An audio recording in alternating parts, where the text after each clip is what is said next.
Good morning. I am Arunjeev Singh Barrister from New Zealand. Today I am going to share with you some information about the services provided by High Commission of India in Wellington in New Zealand.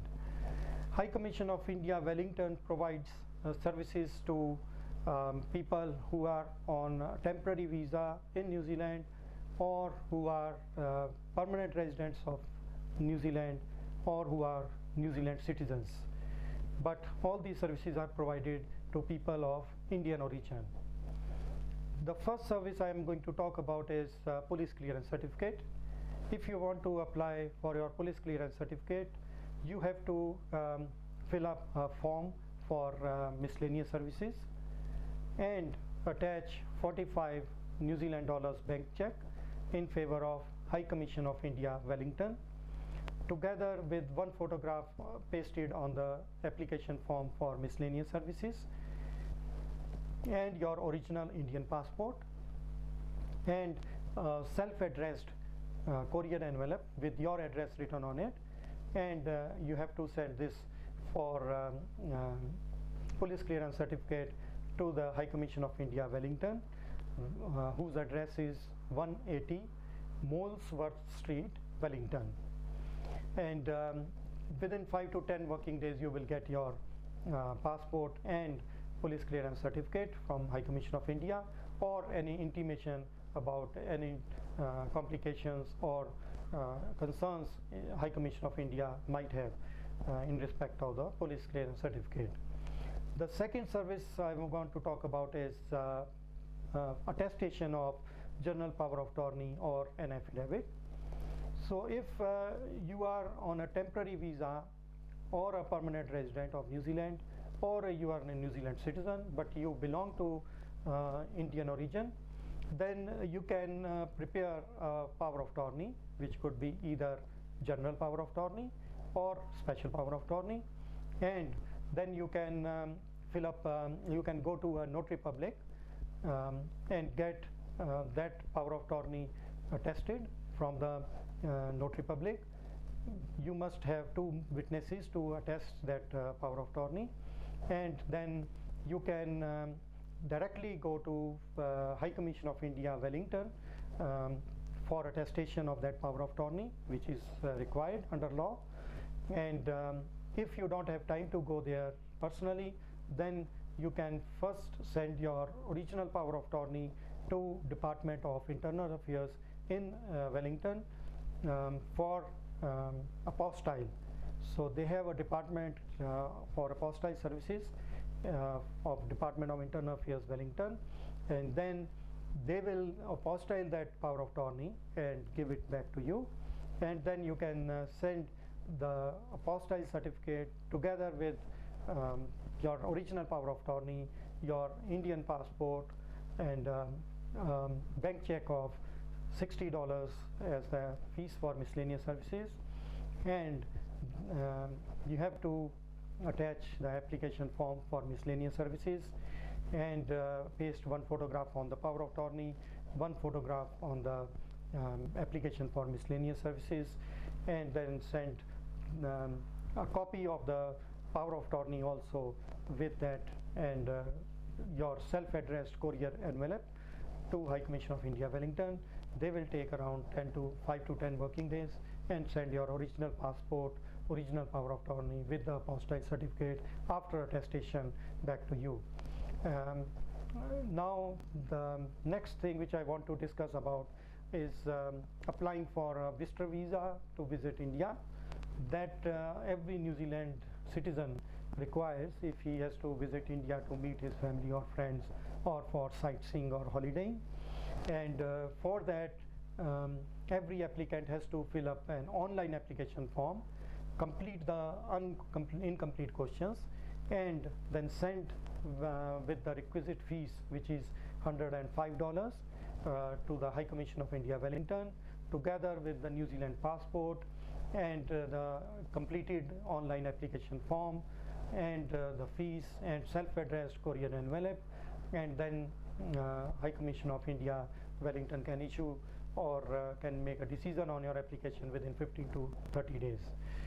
The time period can differ, but it's a general time frame given on the website of High Commission of India, Wellington. And that visitor visa will allow you to visit only few particular places during the particular period of your visa, and generally it could be 3 months or 6 months.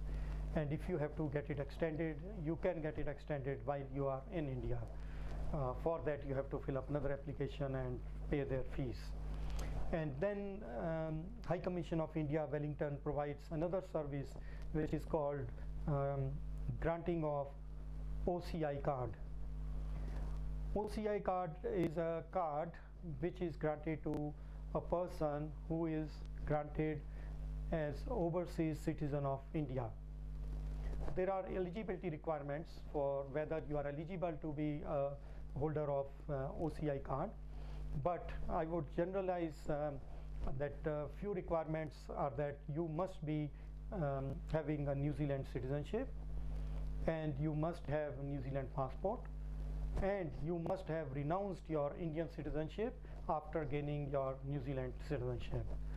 So if you haven't renounced your Indian citizenship and you haven't surrendered your Indian passport or got cancelled your Indian passport, you can't apply for your overseas citizen of India card.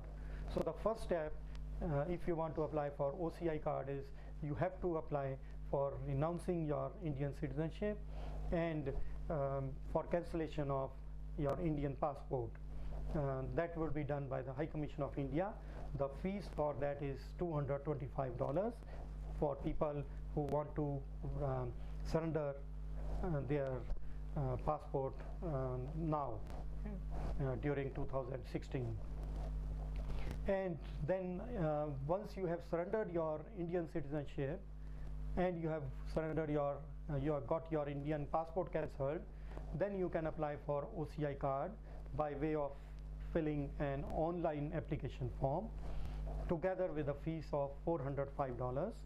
You have to complete all the incomplete questions in that form. You have to attach 4 photographs of 51 centimeter into 51 centimeter of your image, and you have to attach the copy of your cancelled Indian passport, and you have to attach copy of your New Zealand citizenship certificate, and you have to attach your original New Zealand passport and self-addressed courier envelope. And then you have to apply send your copy of the birth certificate if that is available with you. And then the High Commission of India, Wellington will process your application, and within 35 to 60 days they can decide on your application for OCI card. Few people who got their New Zealand citizenship before 2005, they were granted PIO cards, which is called Persons of Indian Origin card.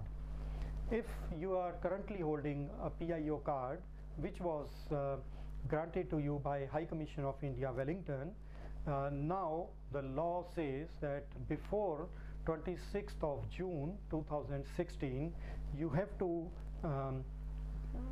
get your PIO card converted into OCI card, which is Overseas Citizen of India card.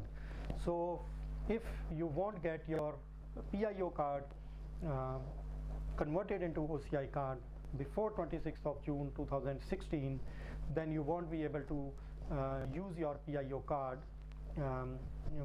while you are traveling to India, because the PIO cards have been withdrawn by the government of India. So you have an opportunity till 26th of June 2016 to apply for conversion of your PIO card into OCI card. There is no fees for conversion if you have been granted your PIO card by the High Commission of India, Wellington. And you have to fill up a separate application form online and complete the incomplete sections and attach all the documents which I have mentioned with your OCI card application, and High Commission of India, Wellington will process your application for conversion of your PIO card to OCI card. Lastly, I would like to tell what are the benefits and what are the disadvantages of getting an OCI card. Holder of Overseas Citizen of India card cannot vote or stand election in any elections in India, and he can't hold employment in a government office in India while holding OCI card, and he cannot own any agricultural or commercial property in India.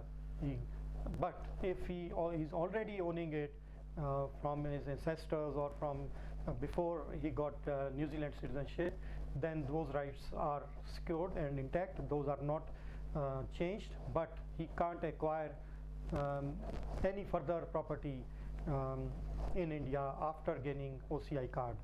So those disadvantages are there, but advantage is that you don't need a visa. You will get multiple entry visa for lifetime if you hold a OCI card, and you don't need to report to the police after another period or 6 months or 3 months if you have been in India for more period. So there is no requirement for reporting to the police, which is required for people who are holding visitor visa to visit India. So these were the main services and facilities provided by the High Commission of India, Wellington. If you have further inquiries or any information you want to seek, you can go to the visit the website of High Commission of India at www.hicommind.org.nz, or you can call me for free advice 09296 9181. I repeat 09296 9181, and my mobile 02111154297. I repeat 02111154297, and my email arunjeev@gmail.com. For listening this video, I thank you very much. I will come soon with more information about different facilities by different authorities for the benefit of Indian community in New Zealand. Till then, goodbye.